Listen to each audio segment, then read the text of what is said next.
Hey everybody, today we're going to be talking about the rise of the Republican Party. This is where all the stuff we've been talking about over the last couple of days, the Fugitive Slave Act, the Kansas-Nebraska Act, all come together. And with the rise of the Republican Party, we are going to see the immediate cause of the secession of the southern states and the beginning of the Civil War. So this is a big lesson. Make sure you pay attention. There are your goals. Okay, so let's start by talking about what the Republican Party stood for originally. Maybe it's best to say that the Republican Party that comes into being in 1854 is totally different from the Republican Party that exists today in terms of its beliefs, but officially it is the same political party.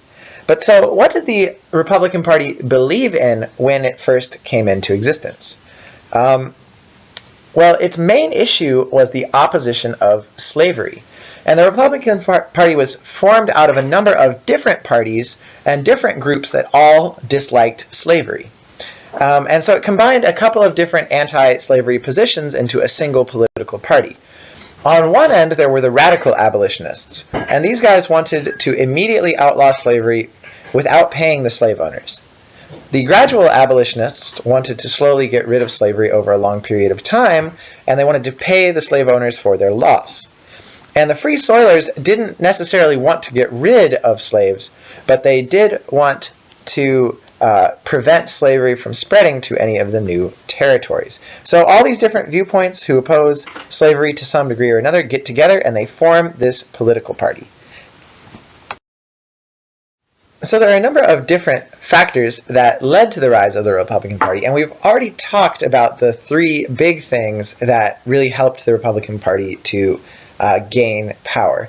So there was the Fugitive Slave Act, and the Fugitive Slave Act, as you remember, angered the North, increased the popularity of abolitionism in the North, and also made the Whig Party look bad. The Kansas-Nebraska Act went on to basically destroy the Whig Party, and it led a lot of Northerners to oppose the spread of slavery.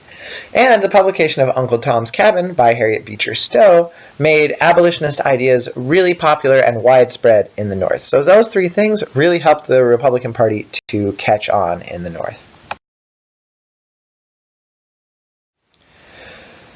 So the first presidential election in which the Republicans participated was the election of 1856, 2 years after their formation. And the stakes of this election were pretty high, because if the Republicans won, Southern leaders had made it clear that they would try to secede from the Union, that is, to leave the United States.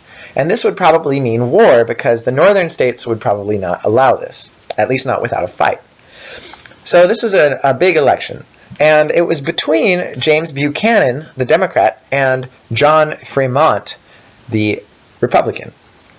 And the main issue in this was the expansion of slavery. Buchanan supported the expansion of slavery, or at least thought that it should be up to the vote of the people in the territories who lived there. Fremont thought that slavery should not be extended to any new territories at all. In the election, Buchanan ends up winning, and one of the main reasons he wins is Northerners, even though they oppose the spread of slavery, are afraid of starting a war. So they vote for Buchanan just to prevent the Southerners from leaving and for a war, to prevent a war from starting. So the Southern threat to leave the Union works, and Buchanan is elected president. So between 1856 and 1600, when the next presidential election happens, there are three big events that really help the Democrats to win the next time around. One is Bleeding Kansas, which we've already talked about, that splits the Democratic Party and makes the South look bad. There's the Dred Scott case, which threatens basically to spread slavery everywhere in the United States. And then there's John Brown's raid on Harper's Ferry that made the South feel threatened. So we're going to talk about Dred Scott and John Brown.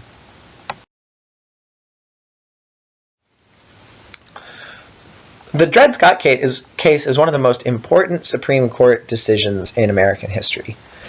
So this was a Supreme Court case that threatened to expand slavery basically to all of the United States.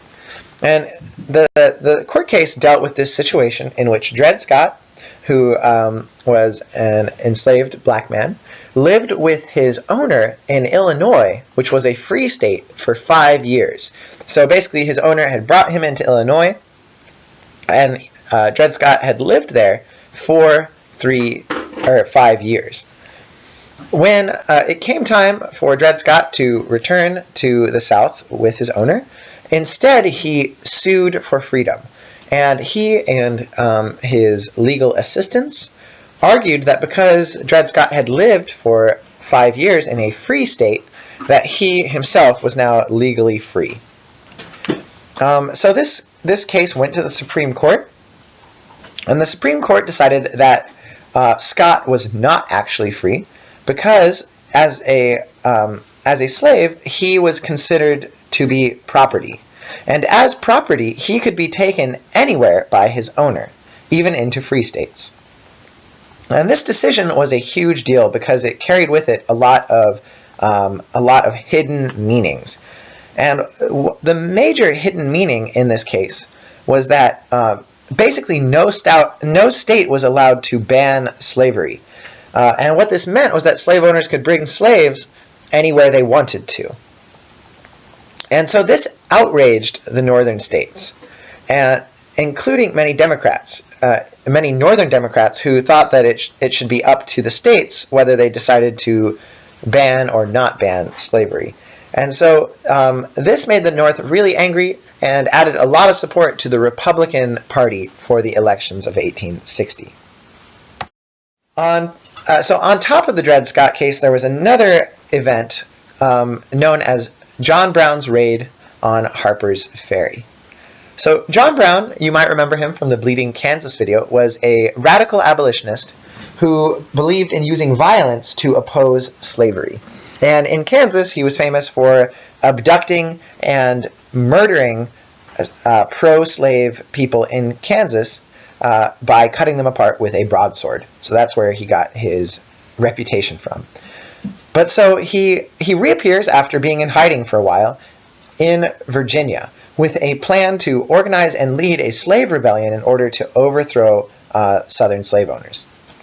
And so what he does is he travels down to Virginia with a band of followers, and he attacks and captures a federal armory in the town of Harper's Ferry. An armory is basically where the army keeps all of its guns. So now John Brown has captured a building that has like thousands and thousands of guns in it.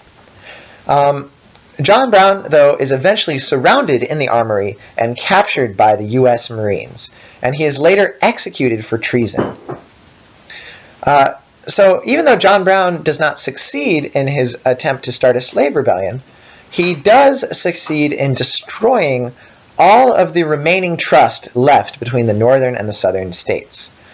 Lots of Northerners celebrate John Brown as a hero. They celebrate his sacrifice for the noble cause of fighting against slavery, and they think that he is a martyr for a good cause. The South, on the other hand, views Brown as part of a northern plot to overthrow slavery. They don't view John Brown as a radical, but rather they think that all of the Northerners support John Brown.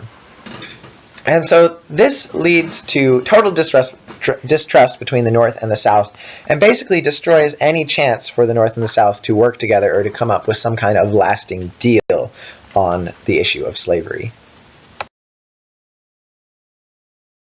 What this means is that the stage is set for a Republican victory and Southern secession in 1860. The Democrats are greatly weakened, both by primarily by the events in Kansas, but also by the Dred Scott decision, and the Republicans are ready to seize the White House. Northerners think the South is crazy and that it can no longer be worked with. The South is convinced that the North is out to get them and that the North is plotting to overthrow slavery. And everything is going to come together in the presidential election of 1860 when Abraham Lincoln is elected, which you're going to learn about tomorrow. Here are your goals again.